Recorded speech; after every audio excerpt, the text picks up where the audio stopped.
right, everyone, we're going to keep talking about graphing functions today. We're still looking at 2.2, but you'll notice that homework is different, and we're also going to talk about calculator instructions.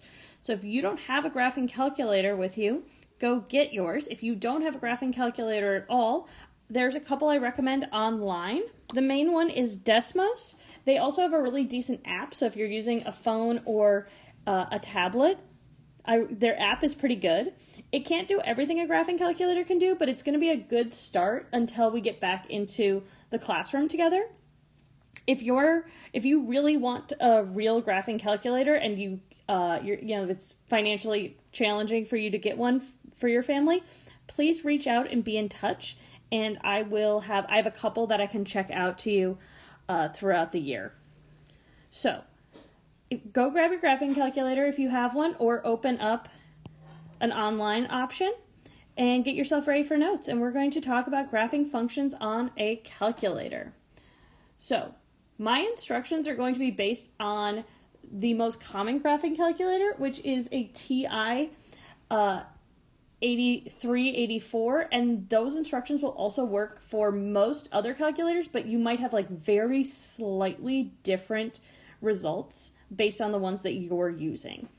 So the first thing that you always want to do, especially if this is a new calculator that you haven't used in a really long time, is you always want to start out by looking at your settings. Now, the way that you do this on most calculators is you're going to click on the button that says Mode, or open the Mode menu if you've got something like that. Now, the mode you want to be in for this class and for the majority of your classes you'll take is, there's going to be a ton of different setting options. Make sure that the ones that are highlighted are the ones that are for function, the ones that are for a connected graph, so it's not just like a dot graph or a bunch of little points. So connected, and then make sure that you're looking at real numbers. So as long as these are the ones that are highlighted, so they'll be like shaded in around it for the most of you. So make sure that these are the ones that are selected, and you're going to be just fine. Now, the other mode that you want to make sure is that your graph is going to look kind of like this, because if you can imagine if you were like, oh, I'm just looking over here, or I'm just looking in the first quadrant here, you're going to get a really different graph. So the next place you want to go is after you check your mode button, you're going to go to Zoom, and you're going to make sure that you're in standard. So you can just go to Zoom and then click standard. For most of you, that's going to be a 6 before it. And this is just going to take you to this lovely, what I call the 10 by 10 graph, because it's -10, +10, 10, -10. It's a nice standard window. We will talk about how to adjust windows as you need to, but this is going to be how you start it. Once your settings and your modes are all checked, then we're going to start by typing in our function in order to graph it.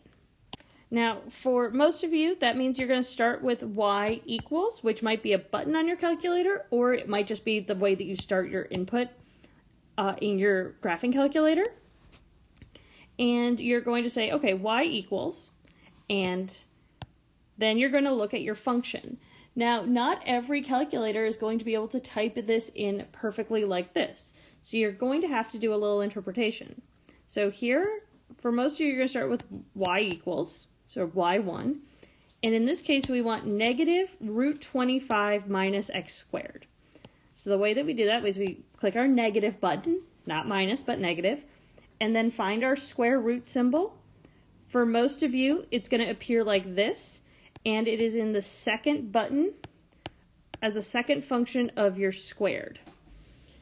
And then you type in 25 minus, and then in order to type in x, there is just a button that has your variables on it. So it could be x, you might use the variable t, and so on. Type that in right there, and then use your squared button, and then make sure that you're closing the parentheses here. So this is what your function in this case is going to look like. Now, once you've done that, once you've typed in your function, you want to graph it, which for most of you, you'll use the button that says graph. And if you're using this, it will automatically start graphing. It'll do a lot of automatic graphing while you're typing, so don't worry about what the graph looks like until you've completely finished that if you're using this online one. And what you should see is what looks like a kind of half circle or half oval, depending on how big your screen is, like this. Now, some of your screens aren't perfectly square, so like they're more rectangular, so you're going to see it stretched a little bit this way, but it should go towards 5 here, -5 here, 5, and then 5. A little half circle or half oval. If you're not getting this result, it's really hard for me to tell you exactly what you're doing wrong, so please set up an appointment, and I would love to help you with all those sort of graphing questions. Just bring your calculator that you're using with you, and I'm happy to help troubleshoot that. Now, here we have something, this is called a piecewise function. If you remember from previous notes, it's going to end up being graphed in pieces like this. But in this case, we are looking at a line for this section, which you can graph without a calculator, and then a root function for here.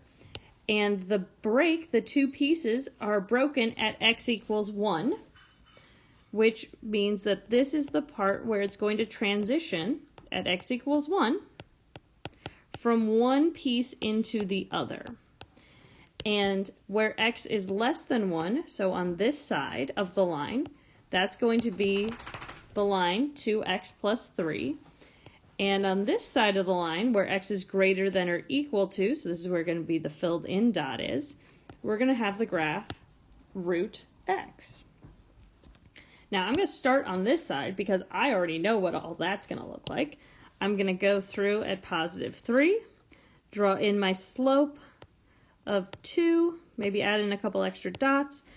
Since the line is the less than, not less than or equal to, it's going to be open at the boundary. And then the rest of it's just going to be a line like we practiced earlier. Now here, for root x, you can use your calculator or you can make a t-chart. You can also make a t-chart on your calculator. So the way you do that is you start, again, by going to y and typing in your function, which in this case would be root x with closed parentheses. And then instead of a graph, this is the table. And you type that in and you should end up with x, y, and then some values such as 0, 1, 2, and so on. I think 4 would be helpful here because I know this is 0, this is 1. Root 2, root 3, which I don't know off the top of my head, but I do know this is 2. And that's going to give me points. I care about 1 in this case because that's the first place where the root graph takes over. So 1, 1 is a point. 4, 2 is another nice point, as is 9 and 3. And I will plot those. Notice how I'm doing a nice filled in point since this is the one with the closed boundary. And connect them for our lovely piecewise graph. If you have any questions again about your graphing calculator or how to use graphing calculators, please set up an appointment or send me an email, put it in the comments, and I would be happy to help. Talk to you later.